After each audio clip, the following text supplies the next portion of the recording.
لازم بيبقى فيه بعض العناصر كده مهمه جدا. رقم المشهد، المشهد الرابع هو المشهد الخامس.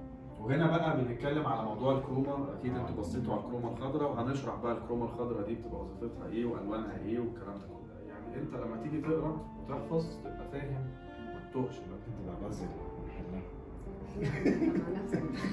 لان انت المونتاج عندك بيتحسب بالساعه والجرافيكس بيتحسب بالدقيقه. تخيل بقى هيقعد كام ساعه في كام دقيقه بكام.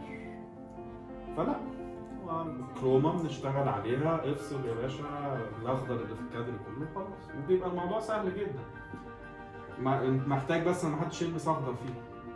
المقاس بتاعها 16، دي مقاسها 35 مللي. هتقول لي ايه الفرق؟ هقول لك الكواليتي. لما حجمه بيكبر بيديني كواليتي اعلى. بص بقى هنا كده هتلاقي في صور كتير قوي. شريط الخام بس ده شكل الخام بس كتير قوي بس، وهكذا. فهي الفكره نفس السيستم ده موجود دلوقتي برضه 24 فريم، بس طبعا بيبقى الموضوع كمبيوترايزد بقى جوه الجهاز، لكن انت تقدر تشوفها بعينك برضه.